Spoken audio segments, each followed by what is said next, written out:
The Blast from Our Past Network. Lock your doors, close your windows, turn out your lights, for chills and thrills await you. It's time for Podcasting After Dark with your hosts, Corey Stevenson and Zach Schaefer. Stay with a friend, say your prayers as grisly ghouls close in to seal your doom. Tonight's episode, The Toxic Avenger, starring Peter Dinklage, Kevin Bacon, and Elijah's Wood.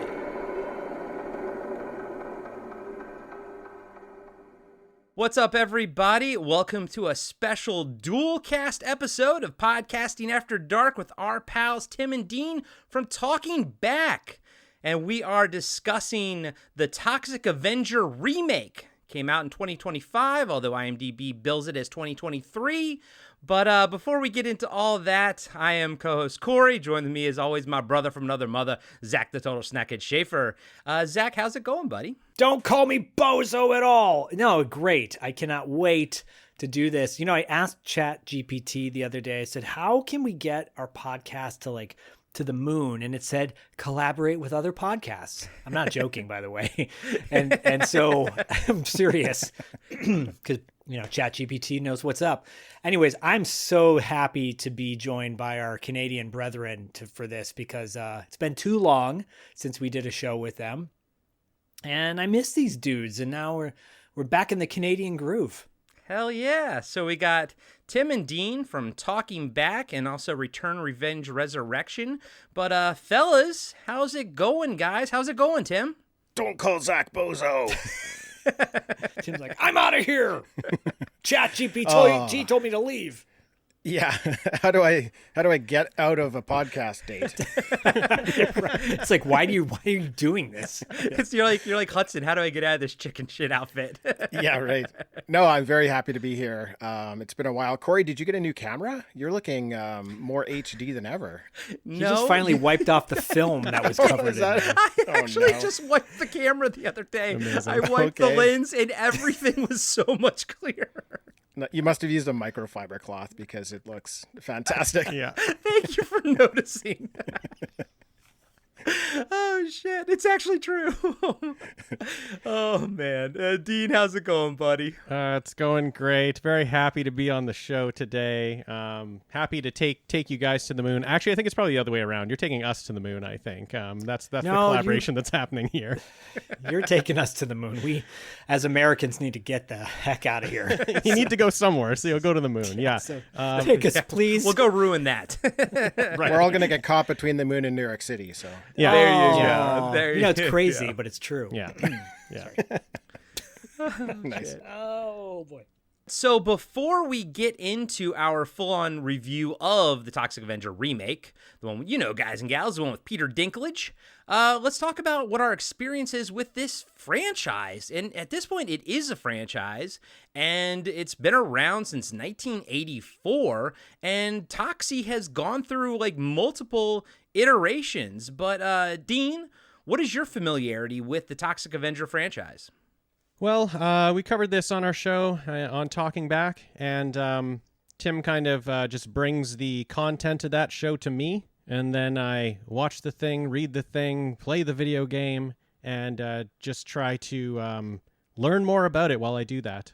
Tim kind of bringing things of his past to me. This one I don't think he had seen before, and yeah, I just loved it for that recording. Really had a great time. Took me by surprise.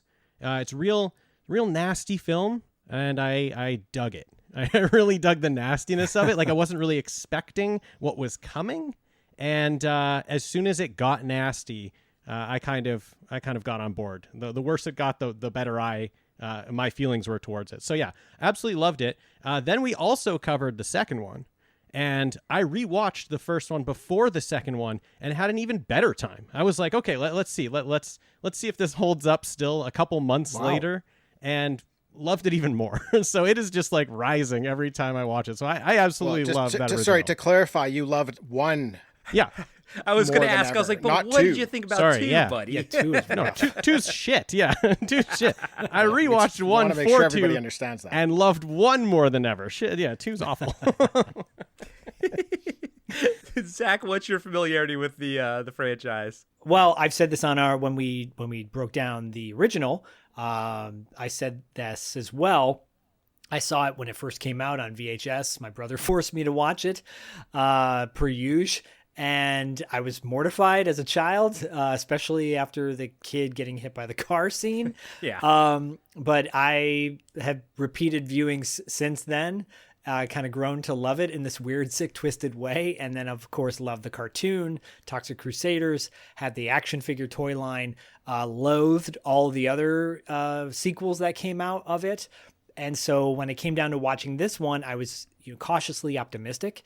And it exceeded expectations. Like, I am officially at the stage of my life where I like gore portrayed this way, in the campy, comical way. Psycho Gorman, that Stephen Kostansky vibe to it. This definitely has that vibe. If you guys like Psycho Gorman, you will love this. Yeah. And, that's in Deathstalker as well, for sure. But yeah, it's in the same vein. It's just so like over the top and silly, and I cannot wait to dig into it with you guys. Hell yeah. And Tim, what's your experience with the Toxic Avenger franchise?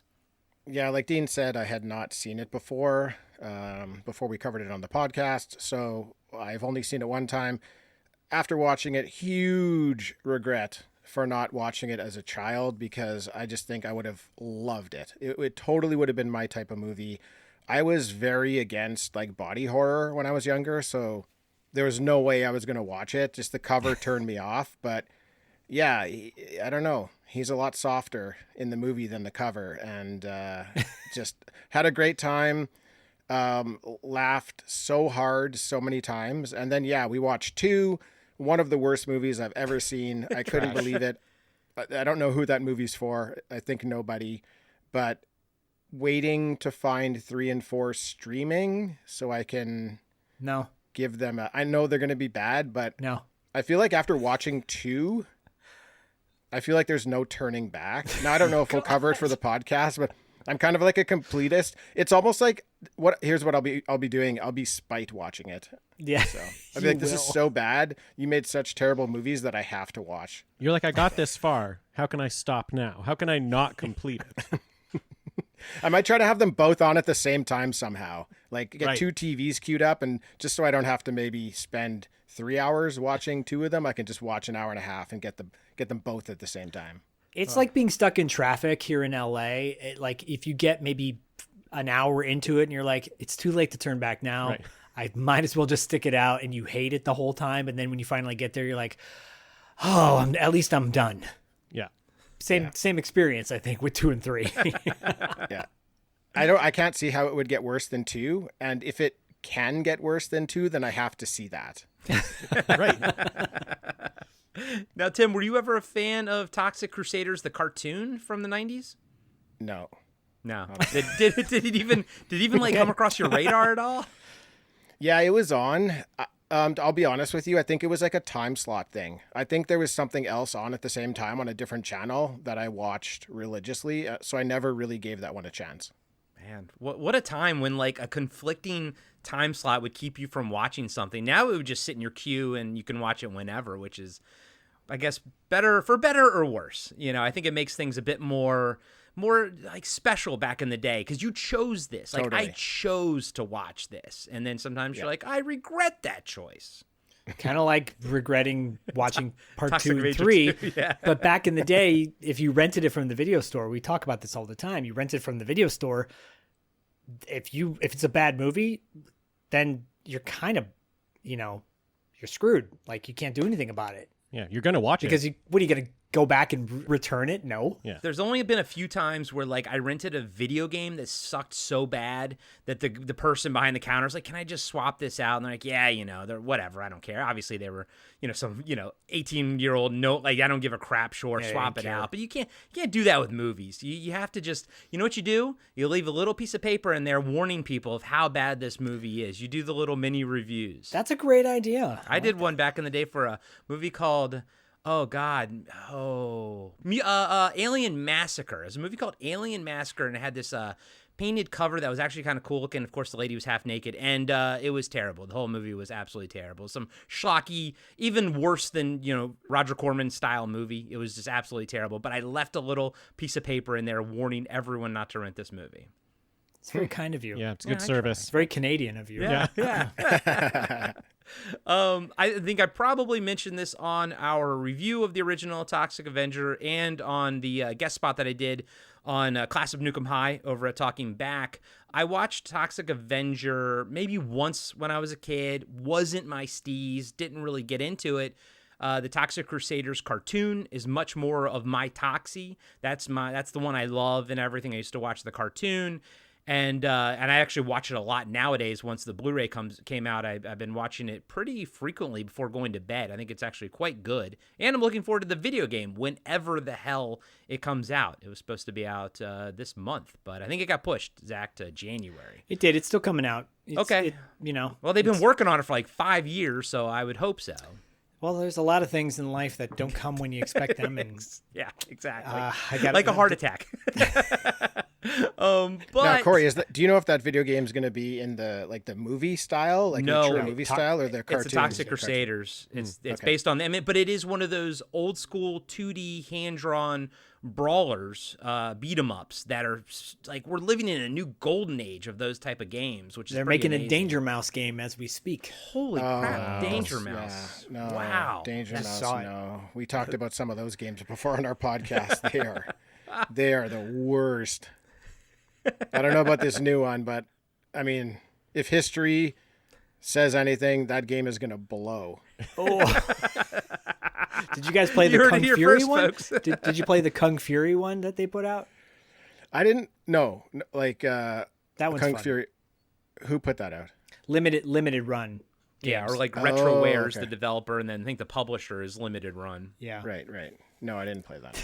But Danger Mouse will probably still blow. Yeah, I didn't play the Danger Mouse, but we were kind of reviewed all the games, and just probably the worst franchise for video games I've ever seen. Wow. Well, maybe they'll turn it around to Tim. Yeah, they can only go upwards from here. Can only be graphically, it looks really good, but I think it's a racing game. Interesting. Similar to some of the other ones. You know what would be a cool game, Tim? You know what would be a cool game, Tim? An Arthur video game based on the movie Arthur, not the cartoon, but the movie Arthur. With Dudley Moore. You got to basically go around and get drunk through the game. That would be amazing. Yes. Oh, I've and then always an 8-bit version of the theme song. I've always thought a game with a drunk meter would be fun, and the drunker you get, the harder it is to control your character. Amazing. I think that's yeah. Let's do it. I can't wait for the Toxic Crusaders game. Well, with that 2D fighting style, they could still get the gore in that you would want in a cartoony style. So yeah, I was kind of, just fishing to see if it was going to be gory or not. And no, I think they could still make it. I think it has to be gory, right? I think it's going to be very much the cartoon. So I think it will be like cartoony style violence. I think that's where I think it's even called Toxic Crusaders. It's not even going to be called Toxic Avenger. So yeah.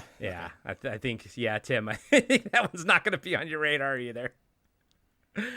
Hey, I'll buy almost anything on sale. That's true.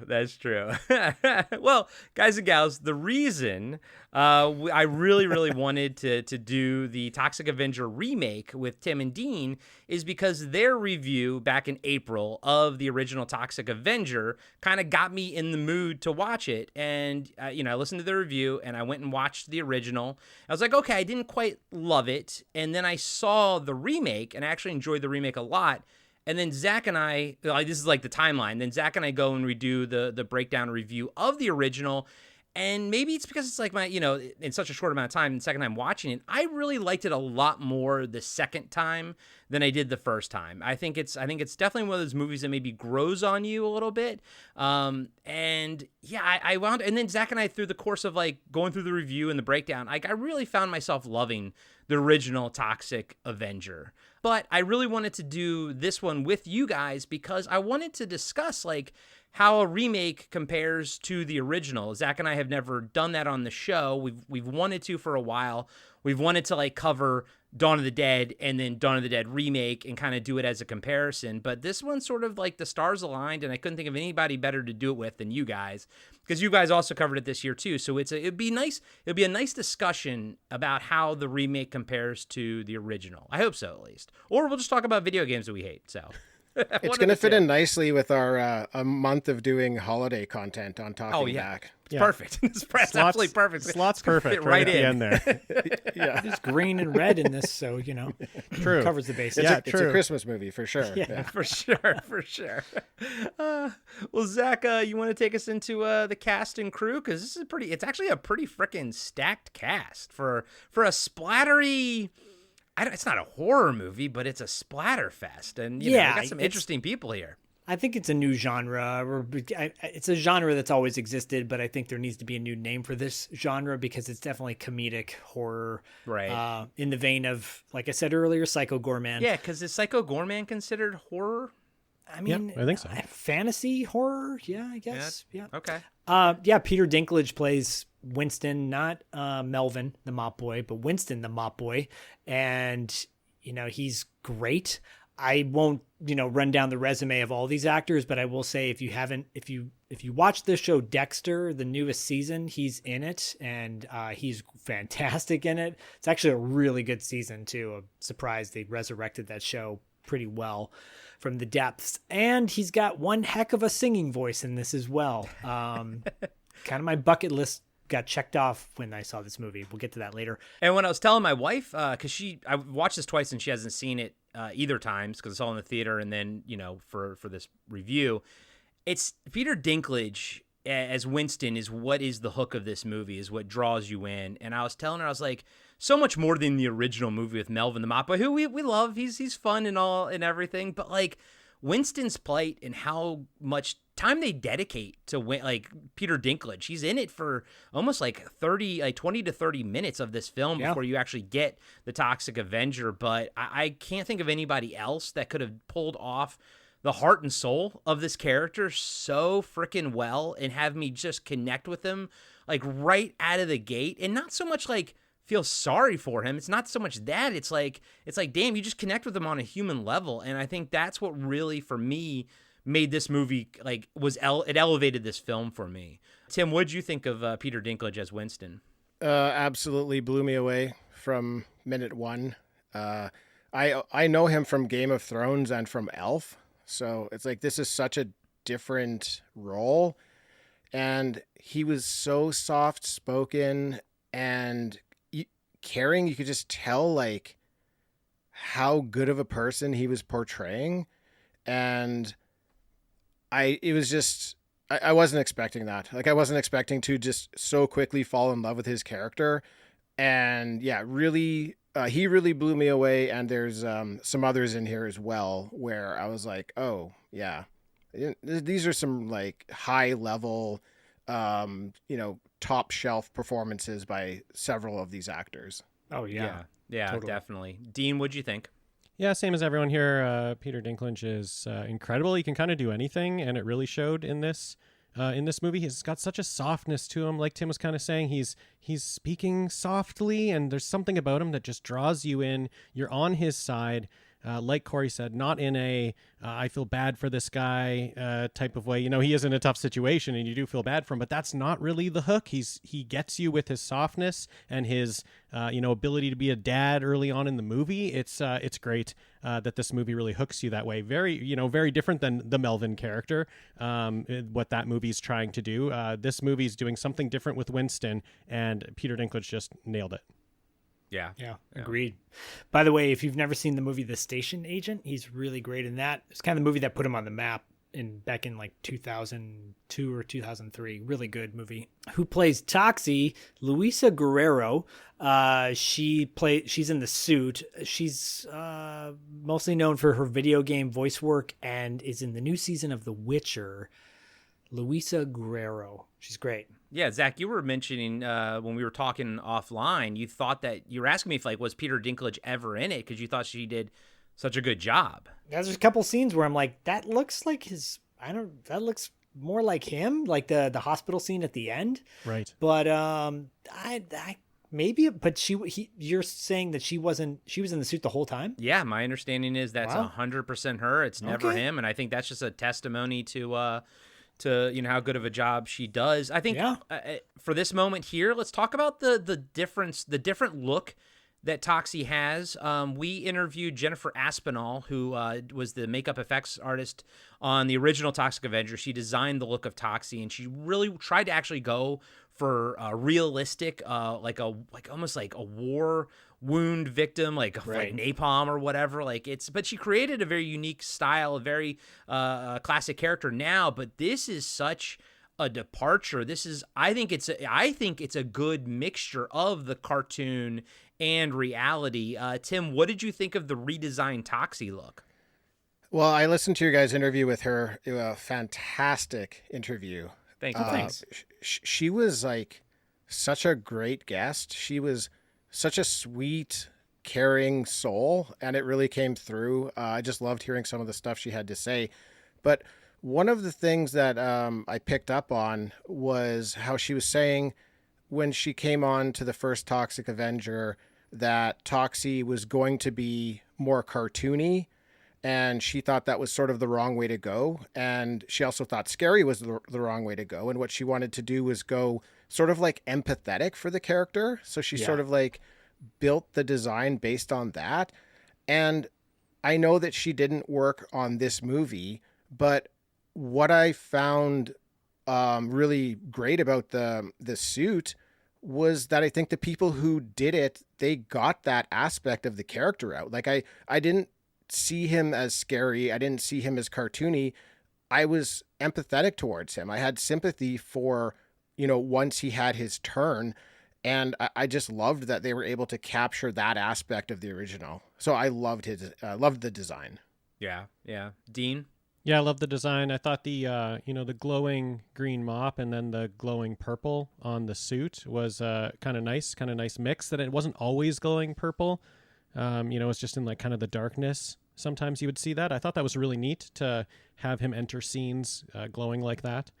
I do think it's interesting that you get a transformation scene in the original and you don't here. You kind of do, but it's not like showing you it happen. Yeah, and I think it's like a trippy psychedelic one. Yeah, and I think that does have to do with it might be too painful to see him go through it in this movie, where we don't care that much about Melvin. We can watch him go through it, but I kind of at first was like, no transformation scene, but then I kind of came around to it and was like, you know what, maybe that's a little too much for this movie that they're trying to do. I think the look is great. I love the drooping eyeball that is used later on in many many instances. It gets knocked out of its socket. Yeah, all the time. Yeah, fun stuff. Yeah, that's a good point. I don't care about Melvin, even though he's at this point he's an iconic cult character, but I don't care about him the way I care about Winston in this, and I don't know if I want to see him necessarily, like Winston necessarily go through this amount of pain that Melvin you kind of see go through in that one. Zach, did you see any similarities with like the Toxic Crusaders like design? Did you with this version or anything? Oh yeah, or do you think this is a nice marriage between the two, the cartoon and the movie, where it is cartoonish looking. It's so over the top with the brain exposed and everything like that. And the eyeball, like that's kind of a third character, towards the end of the movie where he uses it to his advantage sort of. I'm not a huge fan of like the red dot eye. I don't know. I kind of wanted to see more like realistic looking, but the original one is grotesque. And that scene of Melvin in the original transforming is so hard to watch at times because it's so gross. But like in a good way. This one is like, no, this totally makes sense. Again, I'll say it consistently through this episode. This is what remakes should be, where you take it and it's still like, it feels like it's connected to the original, but it's doing its own thing. And you got to tip the hat to them, going like, good job, guys. Yeah. Good job, men and women and theys and them and all that good stuff. Taylor Page plays JJ. I'm not familiar with her, even though I've never seen Axel F. you didn't watch the new Biff? I thought you did. I still got to see it. It's on my list. Okay. I think she plays Eddie Murphy's daughter in that one, I think. Oh, she's good. She also is in Welcome to Derry. I haven't watched it yet, but Dustin from $2 Late Fees telling me that I need to watch it. But he's like, I'll have to watch it alone because no one in my family, it's either too grotesque or too scary for Kristen and Bodhi. Yeah. I mean, with her, I think she does a fine job. And I know she's like supposed to be the hook of this movie, but it's weird. She's probably the person I care least about in this film. Even though she's in it a lot, she's one of like the main characters. And I'm so invested in Winston and in the Toxic Avenger that I kind of like, why are you here again? Like, but she does I think she does a fine job, especially when she's like about to vomit when they finally see what's under the chicken mask and everything. That's amazing. I think she's doing a fine job, but I guess I just don't care about her character at the end of the day. Tim, what are your thoughts on, what's her name? Zak, JJ, I think? JJ. Yeah, like she did a good job. I think if you pull her out of the movie's just fine. Right. I don't think they need her. I think I'll talk about it a little bit later, but there were lots of bad guys, and I think that they were just trying to throw in a few extra good guys as well, but I don't think they needed that. Yeah, I agree. Dean, what did you think, buddy, of JJ? I love Taylor Page quite a bit. So maybe I will talk about a scene here because I think there is something that was very useful to have Taylor Page in the role as JJ. I saw the movie Zola a couple years ago. It's a movie about she's a stripper and she kind of meets another stripper like in at the club that she didn't know, and that stripper's like, oh, I got these other clubs lined up in Florida. Let's go on a road trip. They pay really well. Come with me. And so she goes with her, and it turns out that girl's crazy and gets her a little in over her head. Who's Riley Keough plays the other girl. So it's just great. It's a great movie. And yeah, Taylor Page, I think for me, the JJ scene that really, really works is when she has the plan to use her sex appeal to get the guards, to funny. distract the guards. Agreed. And I think you have a second or two to realize, oh, she's hot. This is going to work. And it's just her taking a couple steps. And then all of a sudden it makes that comedic moment where they just look up and shoot each other that much better. Because as soon as, we don't get a lot of that in this movie, and we got a lot of that in the original. So as soon as she ties her shirt up, she takes a couple steps. I'm like, oh, here we go. Like it's happening. And then boom, it makes it just so much funnier. So I thought her in the role specifically, from seeing her kind of like in Zola and seeing what she can do, I thought it was very funny. And that works because she's so horrified by what just happened. Yeah. And Toxic Avenger's like, oh, good job. Your plan worked out well. And she's like, no, that wasn't the plan. And maybe, and again, her like dry heaving when seeing the little mutant head, maybe that's what I needed more of, her to be us. Like her to be her reaction to the horror of what she's seen, to like be, and maybe I needed more of that in the movie because those are my favorite moments with her. Dean, have you seen Welcome to Derry? Yeah, I've watched a couple episodes. Is it good? The stuff I've seen is really good. Yeah. It's on my list of things I'll probably never watch, but I want to. Jacob Tremblay plays Wade. I remember him in The Room. He's really good in that. That movie's hard to watch, but it's a good movie. And he's good little Wade in this. Yeah. I'm not a big fan of like kid actors sometimes in movies, but like I've had no problem with his character, and I liked the emotional connection that he has with Winston. And I like the fact that Winston isn't his dad, Winston's his stepdad, because the fact that Winston is still choosing to be a father to Wade, I think like having that be a choice versus just being something that's biological, I think that it helps us endear closer to Winston. But Dean, what'd you think of Jacob Tremblay? Yeah, Tremblay, really great when he's little. Like he's the best when he's little. He's like peak kid actor. Dr. Sleep, he's the kid that gets murdered in Dr. Sleep. Yeah. Absolutely terrifying. Right. Like people who the actors who were the ones supposed to be killing him in that movie had to leave the set because they were so terrified by his performance. And he just popped up and high-fived his dad like he's just this fun little kid. Right. Weird time for him right now. And this movie was, a couple years ago. Weird time as he's sort of transitioning from being a kid actor into now a teenager, young adult. And I think I think it still worked for me here. I was nervous for it. I was nervous for the performance because I did see him in something else and didn't think he was that great. But I thought this still worked. It still worked as Wade in this movie for me. So yeah, I like Tremblay. Yeah, Tim, what'd you think? He's fine. I think he was a great character, great character to have in the movie for what he does for Winston. Like you said, Corey, but could this have been played by any kid, any 13, 14-year-old kid? Absolutely. I've said it a million times and I'll say it again. The kid in 8-Bit Christmas, he's aged pretty well. He continues to be pretty decent as a teenager. Maybe prefer him. Also, too, this kid, he looks like a kid I know in our circle. And I'm not a huge fan of this kid because he's kind of like privileged. He looks like a homeschool kid who like doesn't know how to be socially, well, it kind of tracks, right? He kind of does his own thing and everyone's like, oh, they clap for him, even though you're kind of like, yeah, but is it cool? Or are we just applauding the fact that he's doing something different? Right. Kind of want to smack him a little bit. No, I wouldn't never do that. You should smack him this holiday kind season. Kind of do. Yeah, this holiday season, smack a kid. the new toy from Whammo. Just walk up to him and say, you had no right to call me bozo, and then just whack him one. Nice segue, Tim, because the next person I was going to bring up is KB, whoop whoop, playing Bob Garbinger. And yes, it's Bozo. I think it's supposed to be Bozo from the original one. I think that's the nod to the original, which I think is really cool. Side note, we are going to be covering Tremors that Kevin Bacon's obviously in next month on $2 late fee and Podcasting After Dark. We're doing a whole month devoted to Michael Gross, star of Tremors franchise. So Cool as Ice on $2 and Tremors over on Pad. So we will be doing that one. Hell sure. yeah. And he's great in that. I'll say Whitewater Summer. If you've never seen Kevin Bacon in Whitewater Summer, go watch that movie. What was the one where he was a bad guy with Meryl Streep and it was River Wild. River Wild. Another water movie. Yeah, another water movie.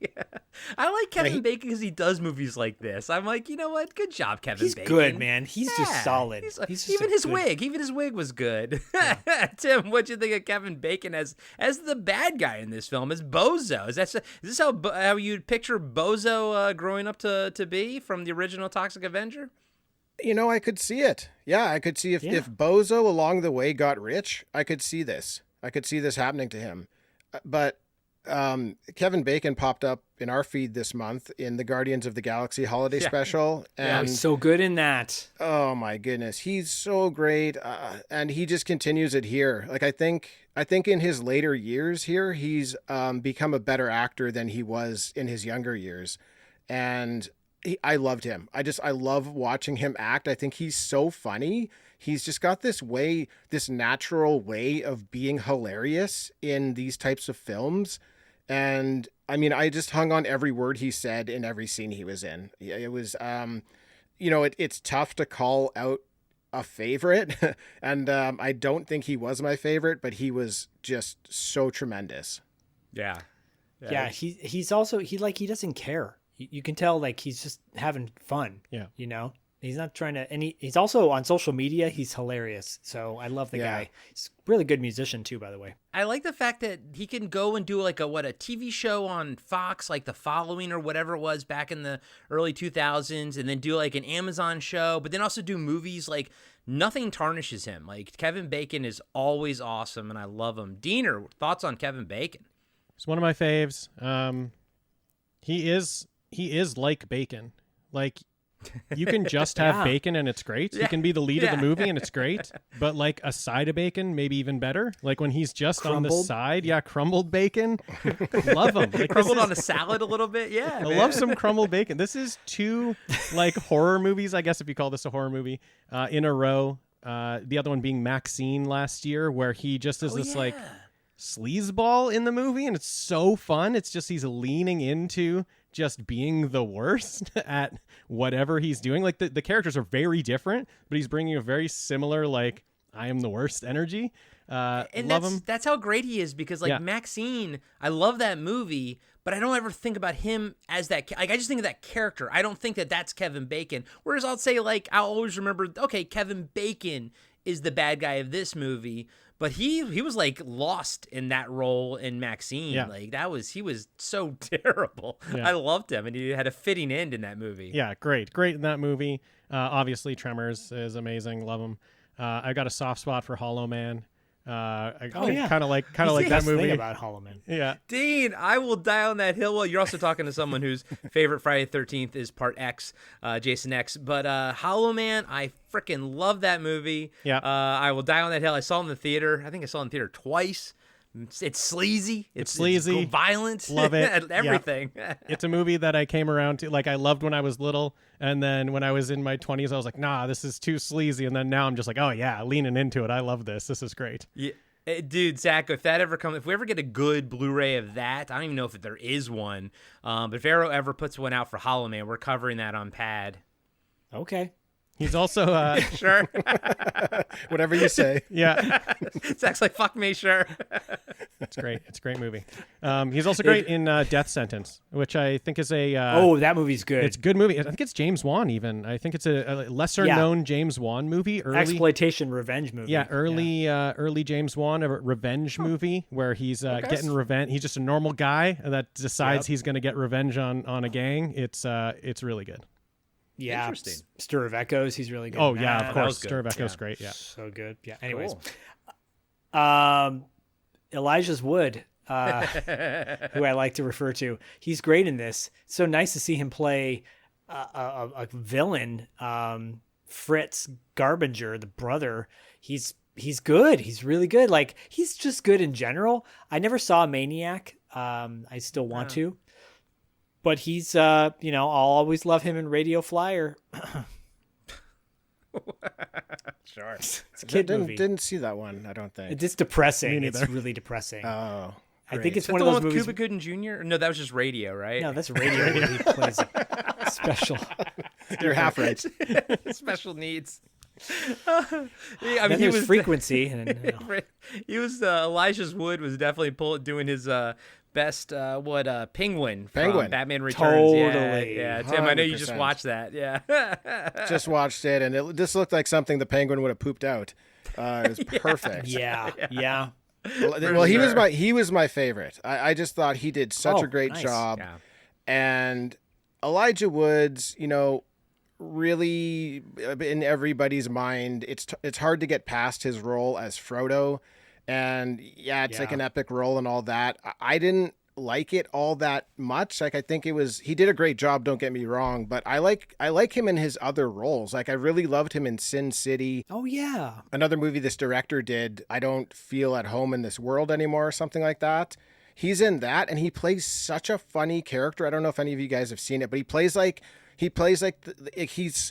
Elijah Woods is small, but he plays like this super tough guy who just thinks he's tough in his head, but it's so funny, and he did such a good job. And then this, which is like such another big leap for him to play a character like this, and the way he shifted his voice, the way he was reacting to people, his physical acting in it, I was totally blown away by this. I thought he was going to be the main bad guy when I saw pictures of him, so I was pleasantly surprised to kind of follow his role in the movie. And this was my favorite performance. I loved Fritz. Yeah, Tim, I'm with you. I liked him a lot in this. I actually wish we saw more of him. I wish he was had a bigger villainous role, but I also do like what they did with him. Especially he's a little bit of a Zach is his face turn towards the end. I really like that. And I think Elijah Wood is the only person that kind of pull that off, to look so grotesque, but then still have this humanity to him and everything, have this a bit of empathy to him. But he's such a great actor. Zach, I'm with you, man. I haven't seen the Maniac remake. I'd like to. It's been on my watch list forever. I think he was in Swiss Army Man. That's also been on my watch list forever. Where he plays a dead body that washes on this island, and Paul that's Daniel Dano is Radcliffe. Yeah, that's yeah. Same difference. Same difference, man. One's British, one isn't. Yeah, They are the same though. He's the British. He is the British Elijah Wood. Apparently, Elijah's likes. He's a big horror guy though. He likes horror. So Yeah. Well, he did do that. Dean, didn't he do that movie called Horns, or was that Daniel Radcliffe? That's Daniel Radcliffe as well. Damn. Yeah. Damn. But he did Come to Daddy, which I haven't seen. He did Maniac. He was in The Monkey this year. Just this year, he was in The Monkey. He played. I just watched that. Who was he in that? He's like the husband of the guy's ex-wife or something. Oh yeah. He's in it for like a yeah. He's but in he it was for like really a sec. good. He's really funny in the movie. Yeah, he's in it for a second. Yeah. But he loves horror. Yeah, he's a huge fan of the genre. I loved this look of him, this character. I've said it on our podcast before, but I went to Comic-Con and met him last year, just got his autograph. And like the only person that I got an autograph and met and talked to where I was literally like lost in his face and his eyes. Like I got pulled in immediately. You were starstruck. Like, I was like, this is a superstar. Like in the lineup, it was fine. I was just like calm. And then as soon as I got face to face, I was drawn right in. He's like a beautiful looking man. And just to see this, like this is what he comes in with in this movie. Awesome transformation. Loved it. Fritz has got to be a nod to Frankenstein. Dwight Fry as that role in Frankenstein. He's got the hunchback, doing it very different than Dwight Fry did it, but I think is definitely a nod. But yeah, he was fantastic in this movie. Yeah. Zach, what were your thoughts on that, on Fritz the character? I was thinking it was getting confused with Tom Hanks in Forrest Gump. And no, wait, that's different. Was that Daniel Radcliffe? That was Daniel Radcliffe again. Yeah, That's Daniel Radcliffe. Forrest Gump. Yeah. Right.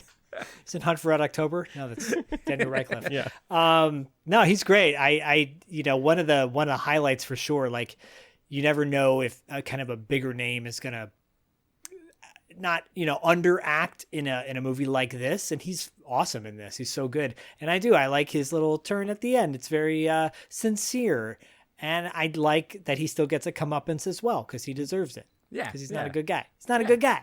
Do you know who is a good guy though? Is David Yao, who plays the heckin' wise hobo, and that guy. That's my favorite character in the movie. The wise hobo played by David Yao. He's kind of an indie actor. He hasn't done a whole lot of huge stuff. There's a movie called Under the Silver Lake that he did, who he plays a homeless guy in that. So, he's typecast, but he's so funny in it. Like there's his 2 or 3 scenes that he's in are gold to me. Yeah, I almost wanted more, but maybe I don't. Like maybe we have the perfect amount. But I'm with you, Zach. He was like one of my favorite characters in the movie, and I'm like every time he was on screen, I was like I was just like smiling. I was like, this dude's fucking hilarious. Like, Tim, who thought I was a doctor? Yeah, who told you I was a doctor? That was the best. I love when people will tell you something about themselves in the movie, and then in the next scene, they're just like, I don't know what you're talking about. Where did you hear that from?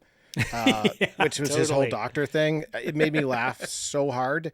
And yeah, like a great way to bring us back to that Toxie living in the forest type thing. Like the movie does a lot of small, but really good details and like, not Easter eggs, but fan service for the first one. And totally agree. This is one of them because I loved, Toxie in the first one having to go off into the forest, which was like 200 yards away from the city. It's just right there. But I loved his little house, the little house he set up there and his little world. So this was us getting there. Yeah. This was us getting back in touch with that. And I loved it. Yeah. Great character, great location. And he taught him how to use the mop too, like how to fight with the mop. Yep. I think all he did was he showed him how to hold it. Yes, I know. I was about to say, did he though? Yeah, did he? Yeah. Did he? Well, he is almost like, I think he's almost like a Merlin style character, like, imparting wisdom, but in such a trauma sort of like stupid way. Yeah. Definitely like a Mel Brooks vibe to it. Yeah. Yes, for sure. Yes, for sure. Yeah. Yeah. Dean, what'd you think of him? Yeah, so the funny. wise hobo. It's so funny. Both scenes that he was in, it was just laughing the whole time. The doctor part was the best. He says after it's confirmed by Toxie that he did tell him he was a doctor, he said, "Oh, okay, then in my medical opinion, she's dead." She's dead. So funny. Clearly not dead. It was. He's so funny. He's maybe the funniest single role in the movie. The last actor I'll mention in this, Spencer Wilding, plays the monster. I didn't realize. I was like, that's got to be Kevin Bacon, right? Nope. Yeah, Okay. I was wondering if it was going to be Kevin Bacon or Didn't not, know but that. that guy was actually, he played Darth Vader in Rogue One, so I guess he's a big boy. He's playing the big characters now. He's beefy. Yeah, Beefy baby. And then last but not least, the writer-director is Macon Blair, and he was an actor in The Green Room, which is hard to watch. It's a great movie. But it's a really good movie. Yeah, it's a really good movie. And played JJ's roommate, who gets beat up by the Killer Nuts. Good old Killer Nuts. Shout out I to will the say- Killer Nuts. I'm hoping that this movie, there's another Attack of the Killer Tomatoes movie coming out. They're making it right now. It looks very low budget. Apparently Eric Roberts is in it, which is shocking. Oh, awesome. But I'm totally stoked for that. I really hope they follow suit to something like this because, where Killer Tomatoes, maybe the original movie wasn't as good as the cartoon. The cartoon was fantastic and the writing was so good. I hope it takes a nod, and I hope the people who make the Tomatoes movie see this and they're like, if we do it like that, we got ourselves a gold mine. Yeah. But do they? I don't know how much this actually made, though. I don't know. 3.5 This is going to live on. 3.5 million? Yeah. But So I don't think they- it wasn't in there for very long. Right? I don't even remember it being in there. No. But they donated their box office, the initial box office, they matched the box office for the opening weekend for like insurance. They paid people's medical bills or something like that. For people who are fighting medical bills and everything like that. Because I remember someone saying like the real villain of this movie is like medical debt essentially. Yeah.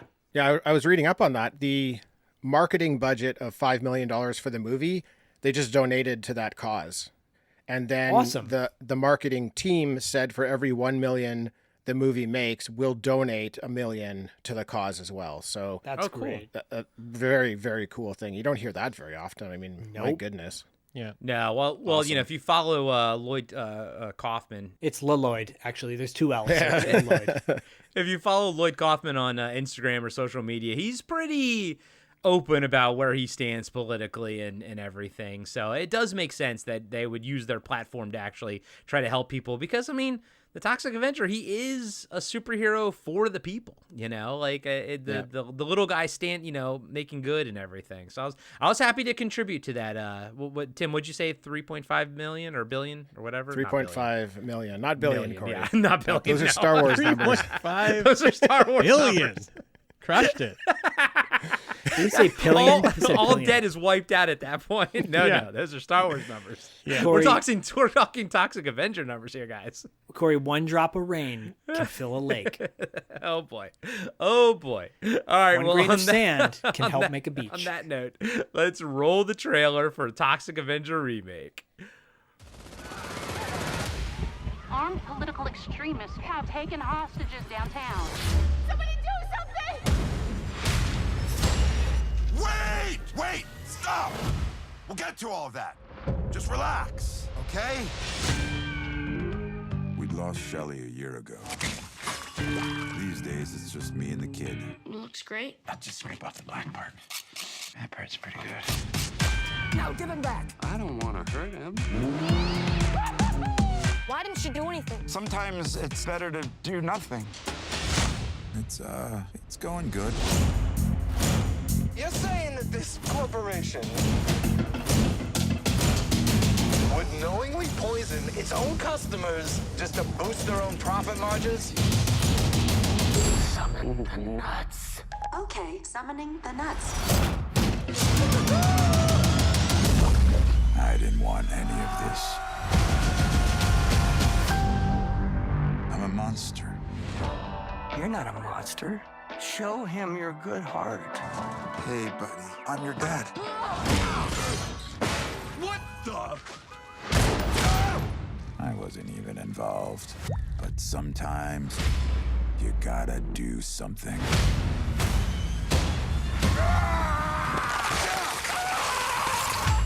Who the fuck are you? Just some dude with a mouth. I'm screaming the call, holding hands at the How does it feel to be a hero? A simple melody. Do you realize what's at stake here? Everything! Find him, bring him here. There you are.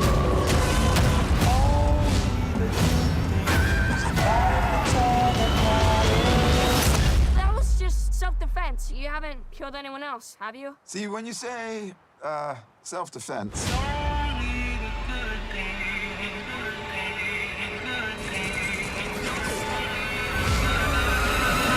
He's an ugly son of a bitch. All that matters to me. The Toxic Avenger. That's what the kids are calling him. I think it's swell. All right, Tim, kick us off. All right. Well, we've sort of touched on it a little bit that it's a retelling of the story. It wasn't a remake, and I wasn't sure what we were in store for. I thought maybe we might just get the remake, but instead of doing that faithful remake, they give us these more modern touches, and they make the movie feel like it fits with 2025 instead of the 80s, which, the first one, one of the most 80s feeling movies you can watch. So, to be completely honest, I would have loved to have seen all the health club stuff remade in this movie. Right. That's just me, but like that type of stuff isn't going to fly nowadays, and you rarely see that type of content being remade. So I think, they made the right choice. Could they have had a little bit of that in this movie? I think they could have, and I think it could have been done well and funny, but they just decided not to. But they were still able to keep the whole Toxie vibe alive with the modern touch. So I just wanted to get your guys' opinion on, what you thought about them taking this modern direction. So, Zach, do you like the modern approach, or would you have preferred it to be like a little bit more faithful to the original? I really like, I think initially I was hoping it would be more of an homage in that way, but ultimately I think I'm happier that they did this because it's a re-envision, and when I think of remakes, I think of like shot for shot type stuff. And I don't want to see that. I want to see the re-envision, and that's what they do is they're creating a whole kind of new universe. And I'm actually kind of down with that. I would have liked to have heard body talk, Yeah. But I agree with you. I understand you can't do that in 2025. Or if you could, it would, if they did, then they'd have to set it in the 80s, and this is a modern version. I dig the fact that if you're going to modernize it, this is how you would do it. Yeah. The Body Talk, that's the name of Kevin Bacon's company. It's, I think, Body Talk Healthcare or something like that. Right. Exactly. Yeah. I love that. There's a nice tie-in. Hell yeah. There's enough homages to the original in those subtle ways where clearly this is a love letter. Yeah, absolutely. I think that's a good point. Like, I get worried about remakes because I don't want them to screw it up. So sometimes I just wish they would do like a shot for shot remake because you can't screw that up. It's just going to be what you know and love. So I think I'm with you where I was hoping for more, but they did such a great job with modernizing it and sort of just keeping everything feeling right that I was very happy with it in the end. And I think I preferred it. I think it's a better story than the original was. Oh, yeah, most definitely. That's how I felt walking out of the scene in the theater. I was like, and I still think to this day, I think I like this version better. I like all the homages and everything like that, but like I like what they did with this one. I'm not a big fan of shot for shot remakes, because all I think of is Gus Van Sant's Psycho. And I'm like, I saw that in the theater. I was like, what's the point? Like, what's the point? This is what I like. I like it when you take things that worked and, like, you know, you get like homages. You get like him saving everybody at the was a burger joint. You know what I mean? You know, so there is that sort of instead similar, of a Mexican restaurant, it's a burger joint. Exactly, you know, and they modernize it and everything like that. And you know, I like other things they do here. Is like they made his mop like a weapon. So like again, Tim, you haven't seen Toxic Crusaders, but in that, his mop is actually a character. It's called Moppy because it gets like changed with him. So when I did watch the original Toxic Avenger, I was like, oh, his mop isn't anything special in that movie. Like he can just pick up any mop. It doesn't sort of matter. And here I was like, oh, I like that his mop is like his Excalibur. You know, it's his weapon. Excalibur. And like no one else can wield it because it's, you know, oozing like toxic waste and everything. So yeah, I think this is the perfect way to do a remake / homage and throw in all these little nods, you know, to the original, like the fact that this takes place in Saint Roma's village, but every time you see the sign for Saint Roma's village, the certain letters are crossed out or faded out, so it just says Tromaville, and I'm like, I love that. Or the newscasters, their backdrop of that, it's like a black city, a silhouette of a city with the red background.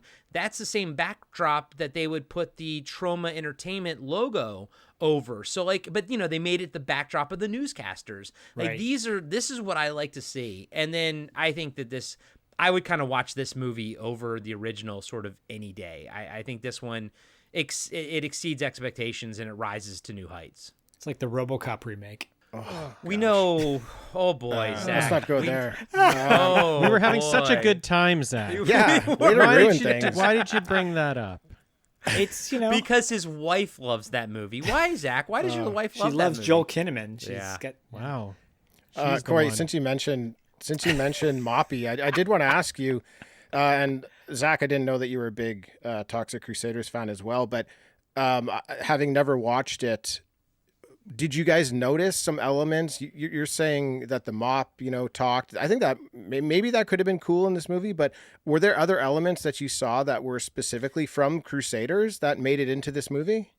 I think this is like a middle ground, like how Toxie looks a bit more cartoony and not as organic as the original. I didn't see any direct 1-to-1s, but like the fact that in the cartoon, you know, the mop has its own personality and everything. And then in the original movie, there is no mop. Like he can just use any mop. And then this is the middle ground of having the mop actually be something. I don't need it to have its own personality. I just want it to be something. Like I like how how it was used in this regard. Zach, were there anything? Zach, I feel like you probably watched Toxic Crusaders more than I did growing up. Was there anything you noticed that was more of a similarity? No, I didn't see any real connections there. But the cartoon definitely, you know, found its own footing. But that was the premiere episode of Toxic Crusaders is very much similar to the original Toxic Avenger movie, which if you can believe that, it's wild because, you know, that movie was like considered X, I think, at the time when it came out. And so the fact that the opening cartoon, the episode 1, it pretty much shows the same similar things that happen in the movie, but in kids cartoon form. Woo, baby. Like they go off in a different direction. This movie doesn't touch that necessarily. I think the over-the-top gang members and is an homage to some of the monsterish looking dudes in Toxic Crusader cartoon. But yeah, other than that, it would have been cool if they called Kevin Bacon's character, you know, Kill Him Off instead of Garbinger. Yeah. But I'm cool with Garbinger. Yeah. I like, Corey, that you brought up that the mop was from Crusaders because I didn't know that. I've only seen the original movie and the second movie. So I was like, why are there so many mop kills? You know, that was one of my gripes with some of the kills is like, why so many mops though? Because like what Toxie does so well in that first movie, what I love about him is he just finds shit around him and sticks people in it. And that's what he does. And this one he hits with this mop a lot. So it makes a lot more sense though that they're pulling that from the cartoon. So I've softened to that a bit now for sure. Plus, I mean, in this movie he pulls out a guy's intestines out of his butthole, so I guess I can't complain too much. Butthole. Hey, I think it's up for debate what got pulled out of his butthole. I don't know what that was. I know that didn't. I'm not sure if that was intestines or what. I don't know if we have those in our bodies. I think he just pulled his butthole out of his butthole. Right, it was just his butthole. Yeah. If anything, it was his butthole. Yeah. Just pulling him inside out. Yeah. But yeah. By the way, I'm glad I know about the mop now. The blind lady at the burger place, and she ends up being like the undercover FBI agent or whatever. Yeah. That was a nice little twist, and I love that homage. Like you were saying, Tim, like where they maybe lacked in certain homages, they made up for it in other ways. That burger scene was fantastic. It was such a short moment, and probably way trimmed down from the original. Definitely. That's also the pacing of this is really good too. Maybe it's a little long because it's like an hour and 40 minutes, but the pacing is still pretty good. I actually thought the third act was maybe a smidge because they get captured and there's like, but I get it. Like you had to extract everything from him. I do think the pacing was a little bit off in the third act in that regard, but still it's fun. You know what, Tim, what was very comic booky, I thought, was that bird, that mutated bird that was awesome. Fun. Yeah, that was cool. That felt like very cartoony, and the fact that they like actually used like a puppet or whatever, I was like, I was happy to see that. And then the joke with the hobo guy like watching it, and then all of a sudden cuts to him eating its eggs. I was like, all right, that's funny. Dean, so with all these like throwbacks and nods to the original, did this movie have enough of that for you? Yeah, it did. And that's because I think it's quite hard to make a remake. I think you have to have the soul of the original, but do something different. And that's hard. You have to really understand the original and then make your own thing. And while watching it, I felt like at times, I was a little let down. This didn't happen. I was a little let down. There wasn't a transformation scene. I was a little let down, that, they was hitting people with mops. But when you get to the You're like, end, fuck that mop. Yeah, I was like, what the fuck? Put the mop down, man. Isn't there an oven What is somewhere you can happening right now? shove someone in? What's going on? Isn't there a bicycle you can shove down someone's throat? Come on. That would have been great. Yeah, it would have been great. Yeah, but as I think it shows how good the movie is, because as it went on, I understood what the movie, I was like, this is something different. This is not what they're going for. They're not going for the nasty original. They kind of tell you right off the bat, in the original movie, they kill a dog. In this movie, they save a cat. They're telling you right away, we're different. We're a different movie than that first one is going to be. Good point.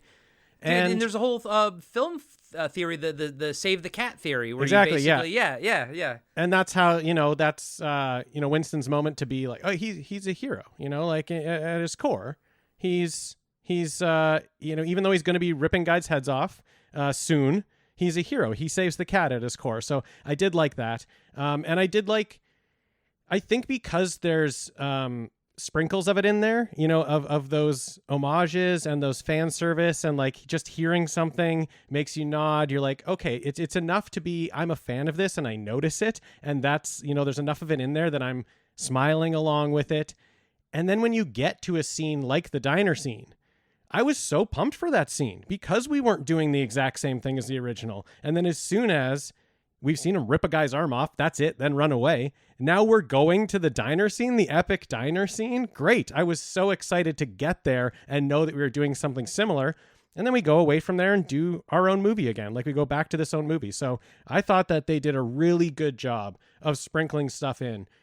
Sometimes in remakes, you start rolling your eyes at that stuff. And I never once was rolling my eyes. I was only happy to see it. Yeah, that's a good point, Dean. They did include like one scene that is totally like a homage to the original movie, but they do it in their own way. Like I like the police officer outside, and they make their own jokes, but at the same time, it's clearly we are remaking this one specific scene. We're doing it in our style, and it's nice to have that as like an anchor in this film. And then I don't need I don't need like there to be many more of them. But damn, dude, good job on calling out the killing the dog versus the saving the cat. And you know that they chose a cat on purpose because of the whole saving the cat thing. So that was a good that makes me like this movie more. I do feel like there was so much thought put into this movie. There's also so much social commentary, like especially coming from the newscaster where they're talking about, or even the people who were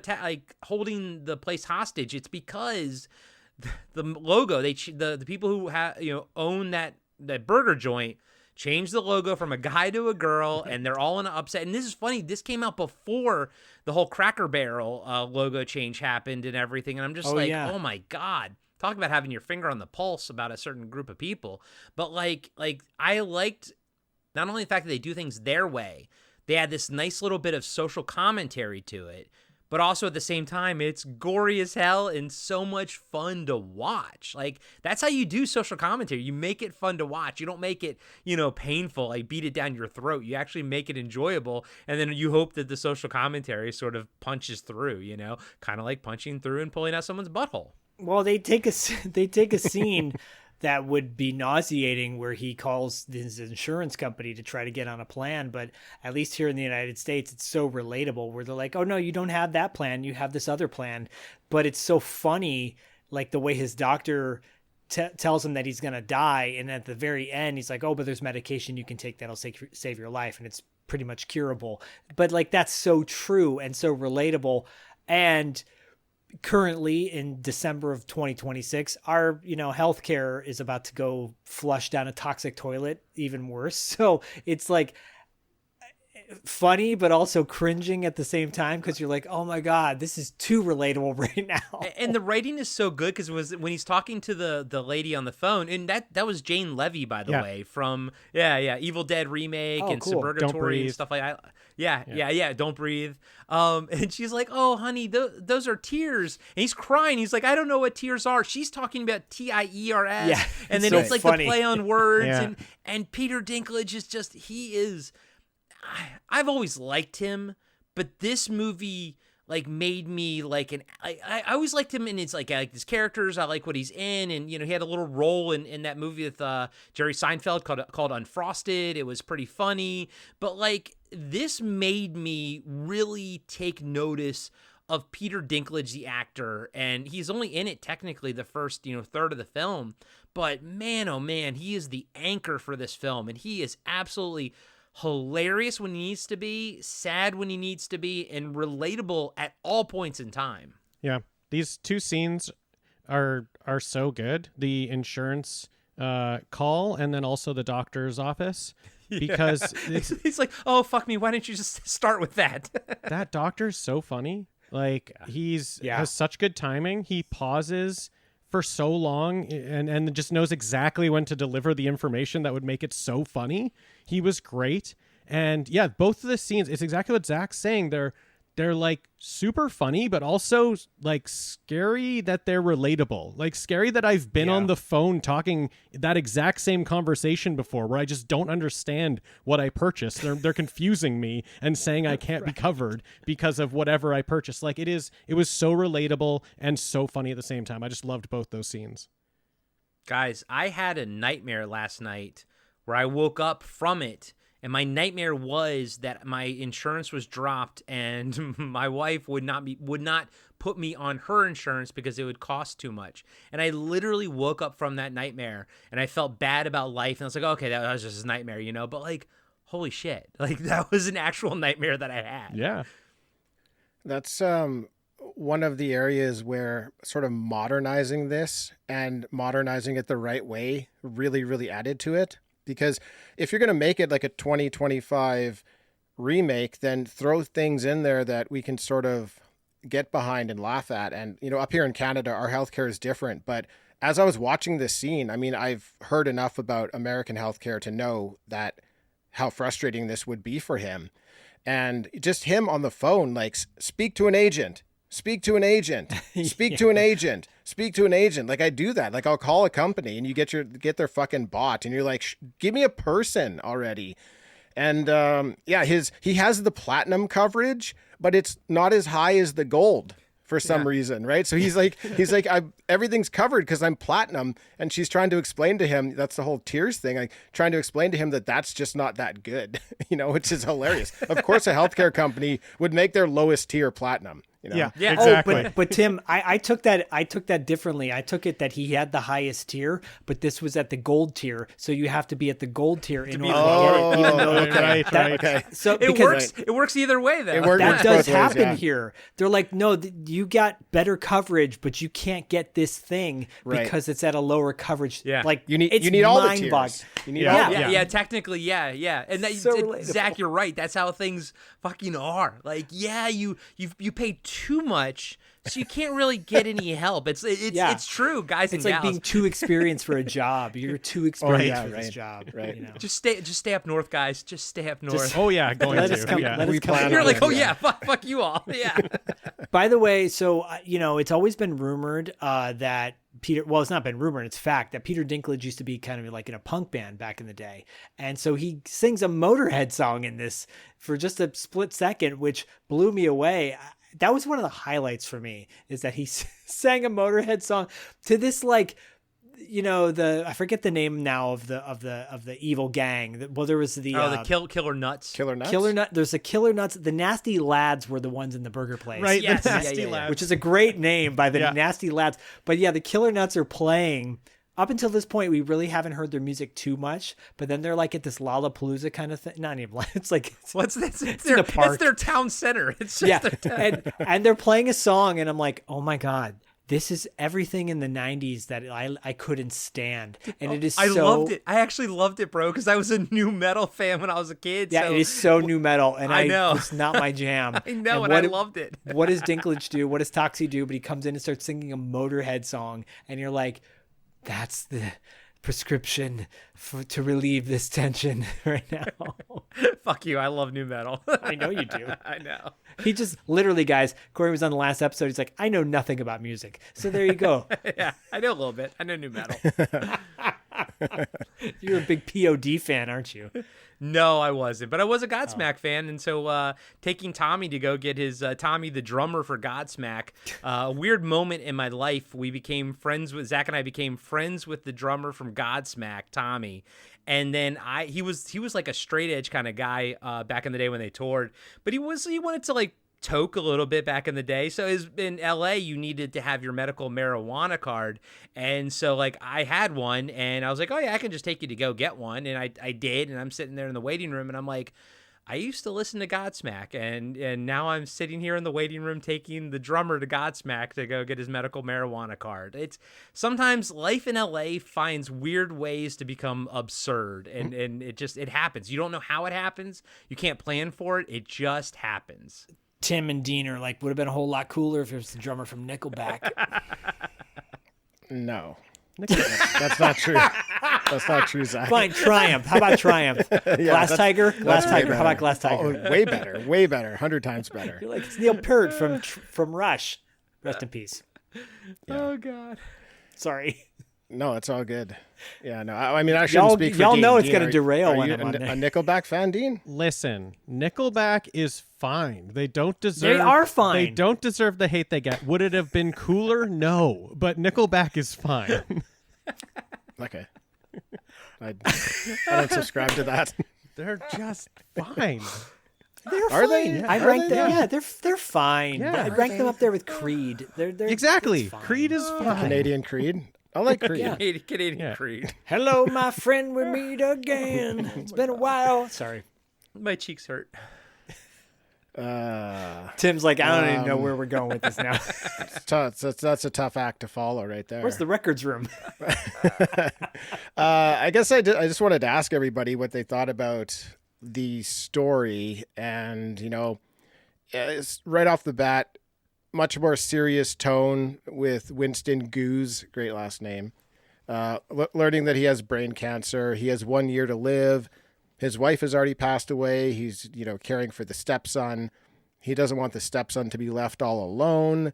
The whole ordeal with his health coverage, being able to cover it, but not really. And so what does he do? He goes to his boss, Kevin Bacon, to ask for help.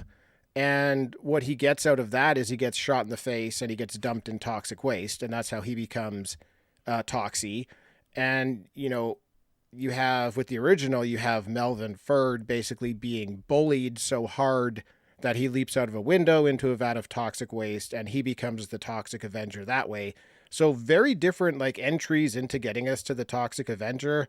And I just wanted to get everybody's take on that. Corey, what are your thoughts with those two ways to kind of tell the same tale here? Yeah, for me, this one's much more relatable than Melvin Ferd. I love Melvin Ferd, but I was never a Melvin Ferd growing up. I was never a nerd. I was never picked on or anything like that. So I can't. I can relate in the fact that I can believe that sucks, but I can't relate in the fact that I can ever experience it. I can relate in the fact that, like, you know, not having health insurance. When I was living in LA for 15 years, I didn't have health insurance because I couldn't afford it, and I had a filling on my tooth for like 3 years. I had to, like, it fell out or whatever, and for like 3 years I had to, like, make sure that nothing got in there and everything like that. And thank God it didn't turn into like a root canal or whatever. It kind of forced me to actually be much more hygienic and cleaning, like doing flossing and everything. But like, I can totally relate to not having health insurance or having issues with health insurances. And again, like I said, you know, having a stepfather growing up and everything like that, although he did leave my mom and I, so fuck that guy.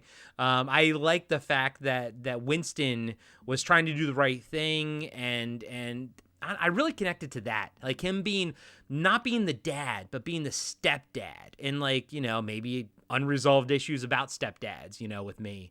But, like, I really connected to that. So yeah, this movie had a lot more heart and soul to it, and I think that's what also really sold me on it, as far as, you know, compared to the original. You know, could have used some more boobs in it, but I mean, there were some, but could use a little bit more.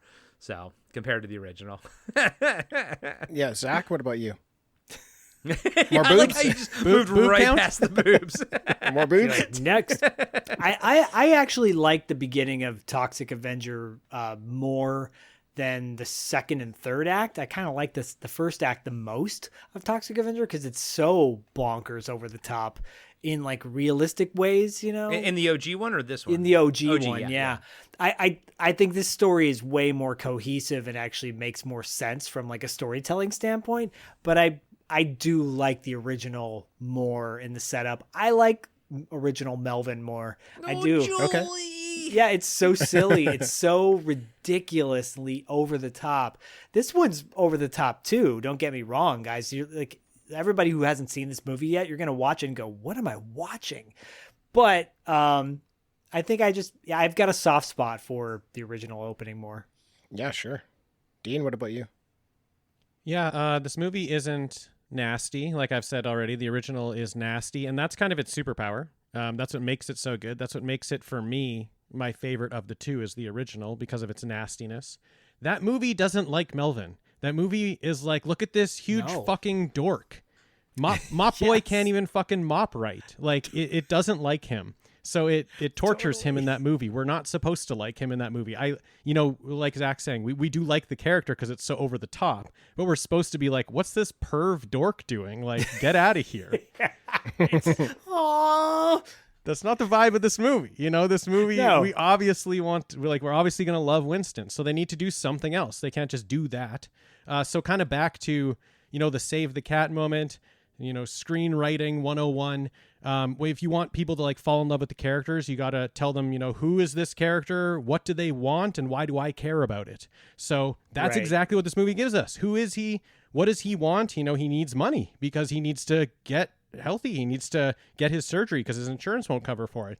And why do I care? And that's Peter Dinklage, you know, bringing us to why do we care to that moment. And they kind of do it with him and JJ. You know, JJ, it's kind of happening at the same time. And then they don't meet in the movie until they bump into each other and both destroy each other's what do I want. And then you have to go from there. And so I thought it was really smart. I really loved it. Loved that moment. Loved me caring so much about him getting that money and then just burning it right there. I was just totally on his side. The original movie's super fun, and I'm obviously on Toxie's side in that movie just because it's over the top and fun. But this movie, I'm on his side for a different reason. You know, I want him to win the day. I need him to win the day. So I I agree. This is a better story. You know, it's the nastiness of that first movie and what they're going for that I just like think the vibe's fun. But this is definitely a better story. I loved how they did it. Yeah, I think for me with JJ, I might have connected more like maybe if she had more time with Melford, you know, the reporter that she was working for. Like I would like to have maybe seen that he was maybe a mentor for her or something.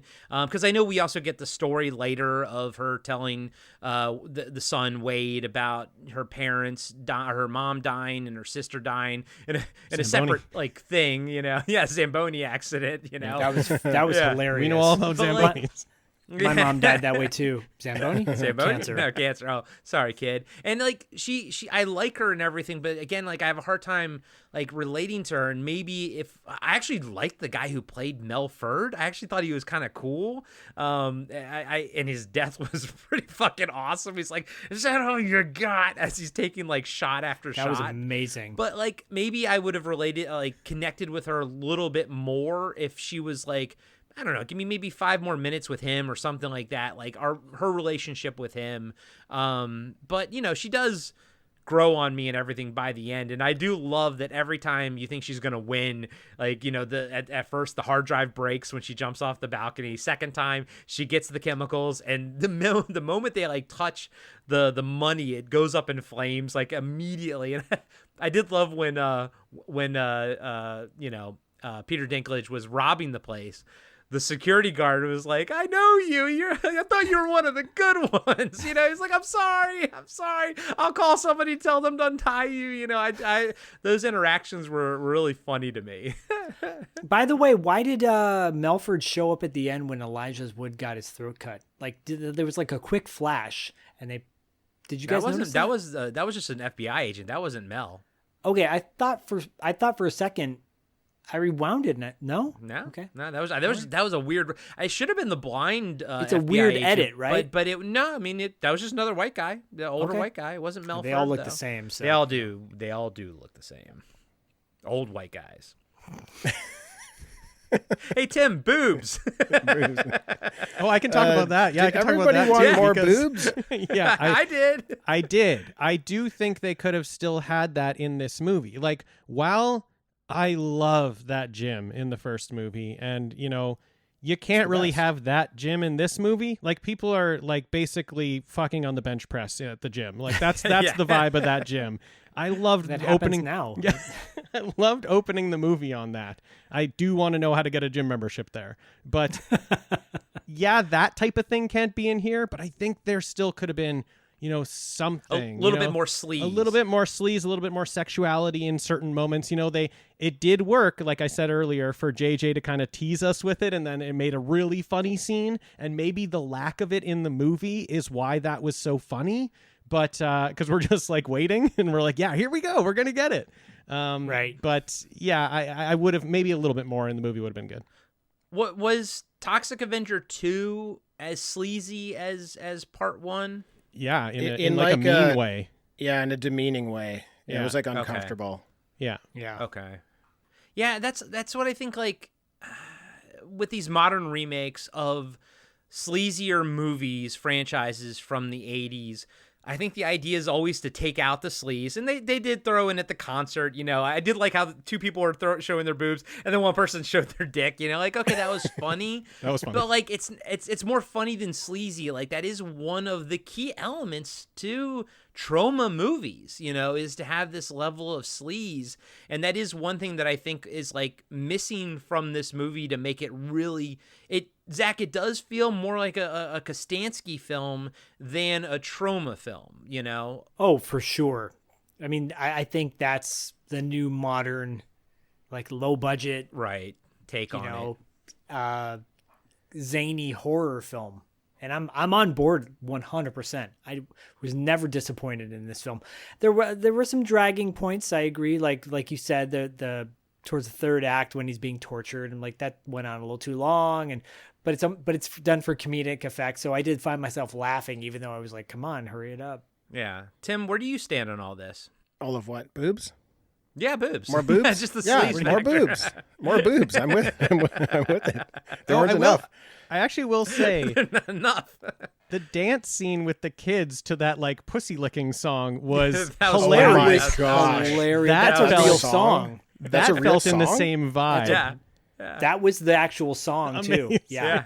My back, my neck, and my crack, or something like that. Yeah, they played it. I've heard it on Howard Stern before. Like, Yeah. It's very Wow. catchy. really, really catchy. Really, that was one of the funniest scenes in the movie. Totally. And as much as the kid dancing is a total ripoff of like Napoleon Dynamite, Yeah. I feel like, it's still entertaining. And the fact that at the end, at first he's doing his little dance, and it's almost like the director knows that this is cringy. And then suddenly the kid does, he pulls out gags and he starts doing kind of like these goofy gags. He does Gallagher. He becomes Gallagher. Yeah, which is what it's like, it makes total sense. And the crowd's eating it up. I was eating it up. I'm like, yeah, I want to see more of this. Yeah. Not this homeschool kid. Yeah, I'll just have to correct you. It's not a dance. It's a property movement piece. Sorry, that was amazing, by the way, and how much they took that seriously too.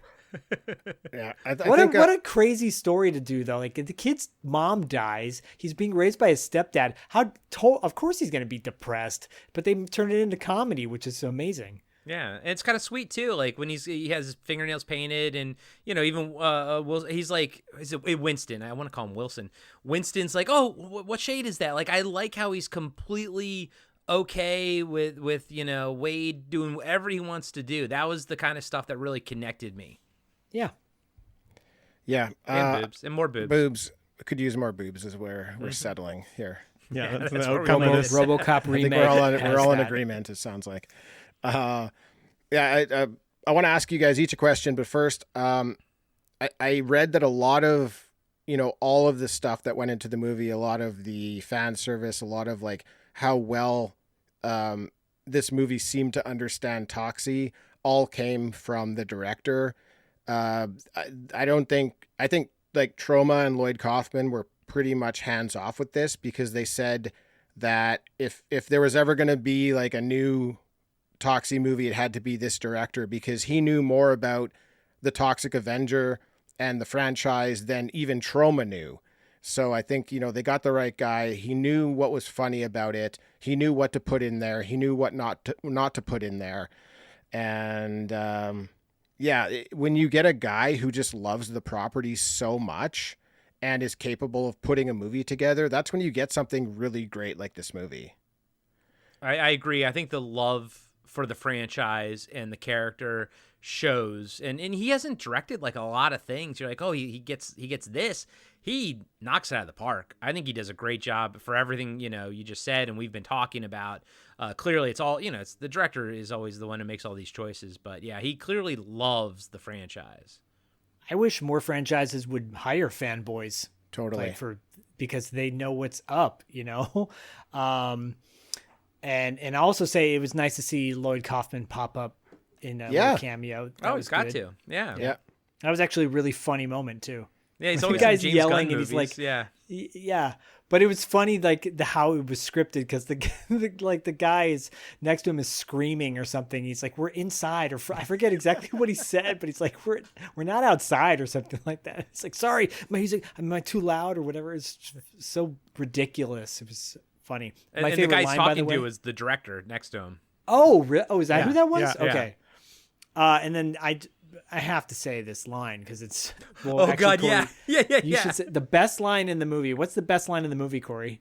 He runs like a pervert, like bow-legged and hunched over. It's so great. When And I when love Toxie first rips the guy's arm off and runs off, yeah. And they call him a pervert. And I love, there's like this gag throughout the film. He's like, I'm not a pervert. I love it.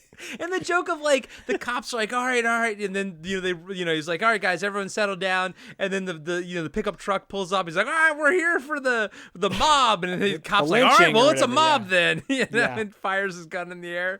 Like, that shit was fucking hilarious. He runs like a pervert. It's all bow-legged. Bow-legged and hunched over. Yeah. You know who runs bow-legged is William Peterson in To Live and Die in L.A. If you've ever seen the movie To Live and Die in L.A., William Peterson's the lead actor in that. He runs bow-legged. If you're wondering what that looks like, watch that movie. I do believe we're going to find out maybe next year on Talking Back. We'll find out in July on Talking Back. Can't wait. Can't wait. Oh, you're covering To Live and Die in L.A.? Yeah. Oh, nice. Cool. Good call. Yeah. Good call. Good movie. Okay, I've got a question for each of you. Zach, when you think about this movie, what is the first scene to pop into your head? Oh, God. So it should be a quick answer because it should just pop into your head. I mean, it was the kid doing his the dance at the end. The dance at the end? Nice. But I don't want that to be the scene. I don't want that to be the scene. You have to live with that answer now. Little Quato and the chicken head. Little Quato and the chicken head. Oh, man. What a great moment. We have to talk about that because I think we're not wondering why that guy's wearing a chicken mask. I think we all just understand they're sort of all in costume, so it's fair that he has a chicken, mask on, and at some point maybe it's going to come off, maybe not. But when it comes off, he's got a head the size of a baby, and he's this giant man. Wow, dude! I don't know if you know whether to laugh or to be like. Or throw up like JJ. Yeah, throw up or just be offended by the moment. I don't know. I don't know what the right emotion to have in that moment is, but what a great moment. Well, all the killer nuts were awesome. You got the one guy who's doing parkour and doing flips all the time. They're like, stop flipping, just stop flipping. You got the one lady, she's like the DJ, and I looked her up on IMDb. It's like her name was like DJ Cthulhu or something, and she speaks in like runes, like it's awesome. And you got the main guy. I love that band. I wish we sort of saw more of them. I wish they were a bit more in the movie all the way through. I really, really like them as villains. Corey, did you get Class of Nukem High vibes from that group? Oh yeah, absolutely, brother, absolutely. Did you get the reference on TV? Yeah, when they're like the high school football team, like we're gonna nuke them, the other high school team. Oh, nice. Yeah, I think the director pulled from several different things because there was. Yeah. I found heavy Swamp Thing vibes in this movie. Yep. The whole like Toxie being chained to that pole in the cell. That's straight out of Swamp Thing. Same with like the villain at the end kind of turning into a monster himself. That was straight out of Swamp Thing. He was just like Arcane. Yeah, Arcane. Yeah, I was going to say Arcane, he's very Arcane-y. He's pulling out from lots of stuff. I liked what they did with the his like assistant when she turned. And I liked how her eyes like kind of glowed green in the dark and everything. I thought she looked really, awesome. Really cool. Yeah, she looked really good, and she just had like a little bit of the serum, so it's like they can't do like too much of it, and they just did a great job with her eyes. I think you're right. It's the eyes. Like as soon as she turned around and looked, she looked so rad. Yeah, that was hella cool. Agree. All right, Corey, favorite kill. Oh, favorite kill. Oh, the butthole kill. Yeah! I mean, come on. Rips the guy's butthole out of his butthole. My God. And his butthole was huge. It was like 8 inches long and 2 inches. It was the hugest butthole I've ever seen in my life. All of us have buttholes like that. We all have buttholes like that. I guess if they come out, they look like that. Second favorite is when he knocks the guy's jaw off and that guy stumbles out and the cop shoots him. But as the cop is shooting him, he's saying, "Hold up your hands, put up your hands." But he's firing. It's fantastic. And the other cop's like, "Hey, stop. What are you doing? What are you doing?" Right. He's already dead. Dean, Corey might have covered this already, but what was the most unsettling kill for you? Oh, unsettling. Yeah, I mean the butthole one is unsettling. That was probably the one and I don't think I was expecting it because there wasn't a lot of that yet. You know, they ripped a guy's arm off and there was a couple heads being knocked off with a mop, but there wasn't just like, oh, I saw the inside of a guy. That was definitely the most unsettling. I can throw out something else. Let's go to favorite kill then, or exactly. Do whatever you want to do. Because I got a different one for favorite kill, and that is definitely the car at the end in the car motor. That was wild. That didn't even make sense. I don't even understand what happened. He tossed Toxie tossed Kevin Bacon mutated Kevin Bacon into the hood of the car, and then JJ was in there, turns on the engine, and he just spun around like he was in a blender or something, blood flying everywhere. I love the chunk of flesh that hit Wade's face. Kid Wade's out there and he's just watching. And this comes after he's like, "You're not a bad guy, right, Dad? You just killed one person out of self-defense, right?" Yeah. And he's like currently looking down at the guy he was just choking and thinks he might have killed already. It was so funny. And then this chunk of flesh hits him. That was my favorite. Like, I was waiting for something like that. I knew that, the original movie has things like this that are a little bit smaller scale. They put the guy in the milkshake maker, put it down his throat, turn it on, smaller scale thing. I was waiting for something like that. Just use something around you to basically grind up a guy. And that's exactly what they did. So that was my favorite. Can I say what my most disturbing kill was? It was the guy, the lead singer for Killer Nuts, gets the top of his head knocked off and he's still alive. Right. And so I, as a kid, Zach, I was traumatized by Hamburger Hill, especially at the end when, what's his name? He goes on, he does Wings, doesn't he? I think he's Steven Weber. Steven Weber. Tim Daly. Tim Daly. Yeah, there you go. No, Steven Weber comes walking out of the smoke after the whole battle's over, and everything. Comes walking out of the mist and, the mustard gas and everything. And the top of his head is smoking. And he's still alive, but yet he's going to die. And for some reason, and it happens in movies, Hannibal, when he's eating, Ray Liotta's brain and everything. So I have a deep disturbance in the Force by people who get the top of their head cut off, but they're still alive. I'm like, just let me die. Just let me die. And it comes from Hamburger Hill. That movie, I've only seen it once, and it's the kind of stuff that makes my stomach drop type of thing. And that one, I wish he would just die. Even at the end of that scene, that dude was still alive. I would be like, just let me fucking die. Well, it's just the top of his skull got cut off. That's all. Everything's still working fine. He's fine. Just getting dirty. Brains out of his mouth. He'll be fine. That was my favorite scene, by the way, was that when Toxie kills them all, kills all the killer nuts at the concert.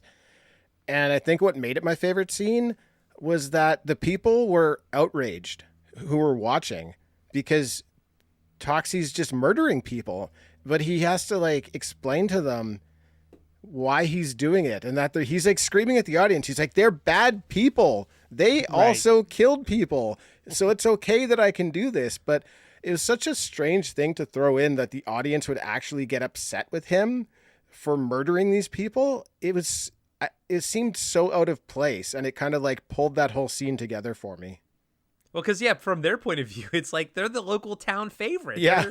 They're the small town band, new metal band like Korn that made it big. And then Toxie just rolls in and kills them. Yeah. Look at you with your crazy town love of crazy town. Tim, what was your favorite kill, though, ultimately? My favorite kill, I think I have to go with, the car lawnmower. That was really the one that made me kind of sit up in my chair, and it looked awesome. Shit was flying everywhere. It didn't make any sense. It made me question what was going on, but also if you fell into engines.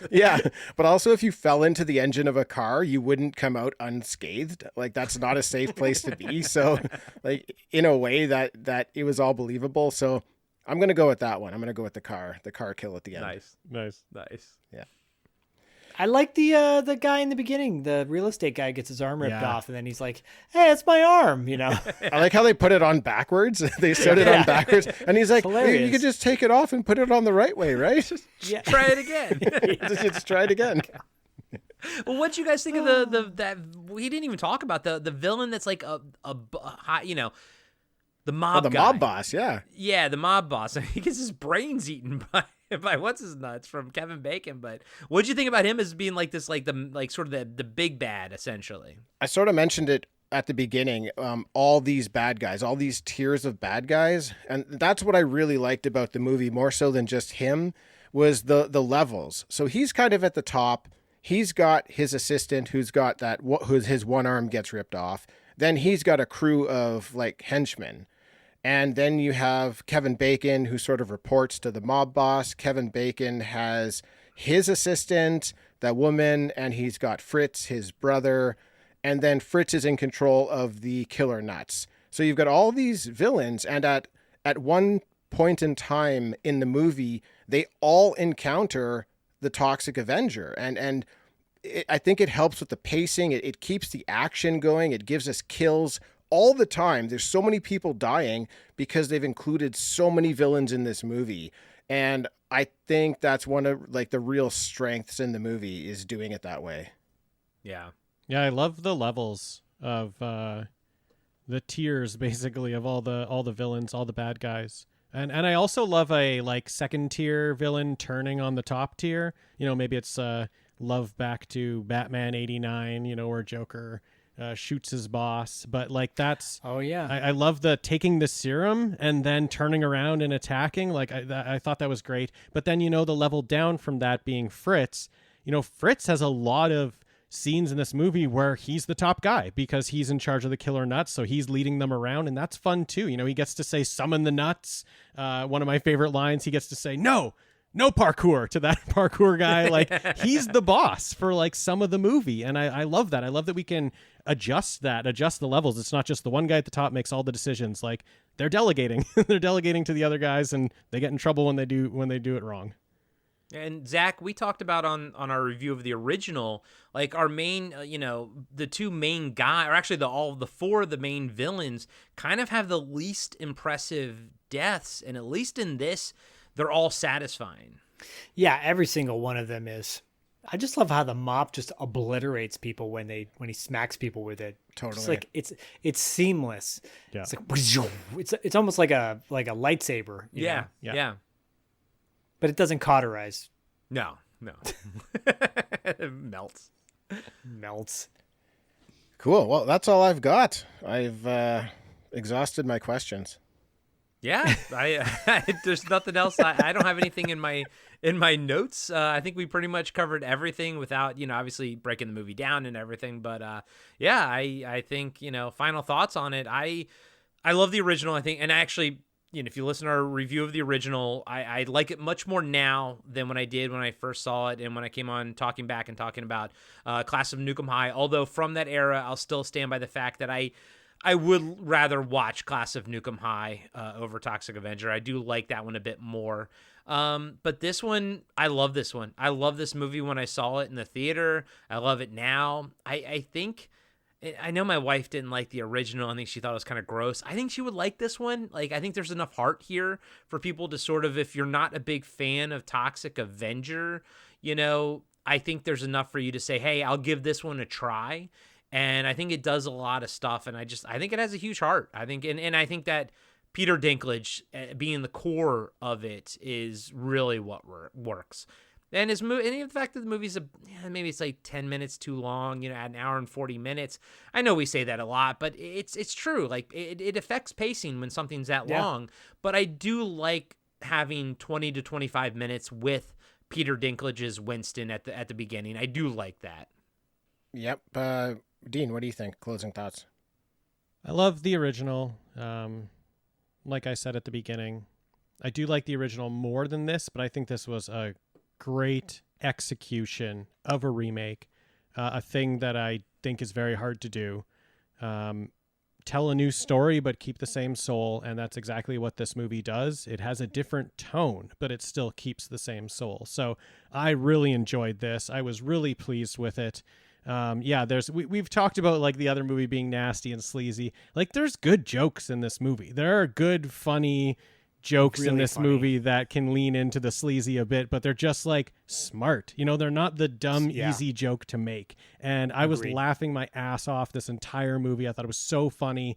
Great action. Great kills in the movie and a great story. So I would definitely recommend it. I had a wonderful time with this remake.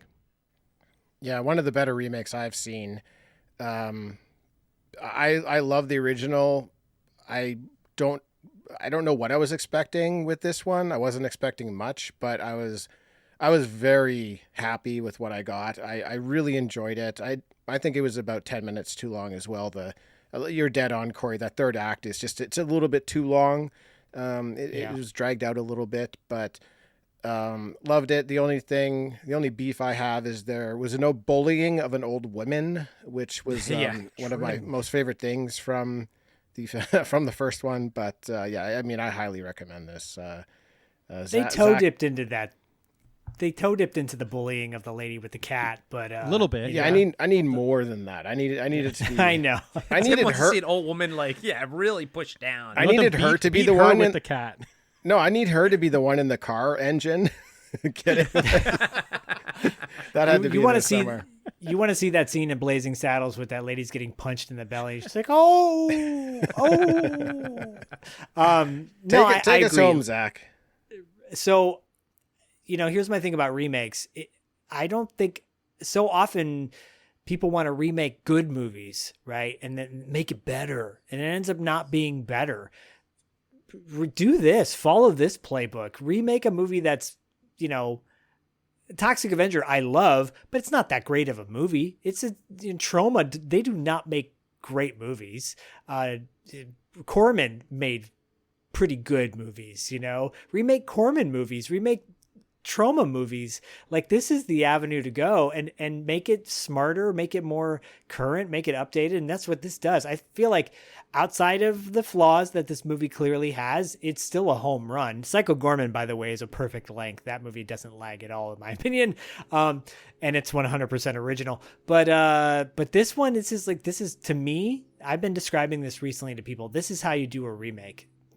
I think this is exactly like you take a property that's beloved, but not necessarily that great, and you make it better, or you make it your own, which is what they do. And you use a fan of the original property to hire people. Yeah, hire people who actually love this stuff, not just some hired gun. Yeah, agreed. Right on. We should plug our shows. Yeah, I was gonna say plug away. Yeah, if you're listening to this on the Podcasting After Dark feed, then please go and listen to the Talking Back review of Toxic Avenger. It was back in April. And you guys did a great job of it. Like I said, it's what kicked me off in wanting to revisit the Toxic Avenger. It's also what steered me clear of Toxic Avenger 2. So thank you guys for that. But if you're listening on the Podcast After Dark feed, definitely go check out Talking Back, and definitely go check out Return, Revenge, Resurrection, where Dean and Alex they go through horror movie franchises, franchise by franchise. It's a lot of fun. And love both of you guys. Love podcasting with both of you guys. Zach, you're okay. That's my wife says. Oh, no. It could be worse. Yeah, I know. Okay's not bad. Okay's not bad. Okay, is it 51%? I think it's like 60. It's above average. I think it's 60. Yeah. Check out the Jennifer Aspinall interview. That was it's really good. That was killer. That was a really good interview. Thanks. Yeah. Thanks, man. I appreciate that. Yeah, that's all. Should we talk at the same time, Corey, to end this like they do on the SNL? Like, nah. And as always, we'll catch you on the dark side. See you next time. Dark side. Be sure to subscribe to Podcasting After Dark on Spotify, Apple Podcasts, and YouTube. You can support the show by joining our Patreon page, picking up a t-shirt from our merch store, or leaving us a 5-star review. Follow us on Instagram at Podcasting After Dark. All links can be found on our website at www.podcastingafterdark.com. And join us next time for another cult movie or TV show review with Corey Stevenson and Zach Schaefer.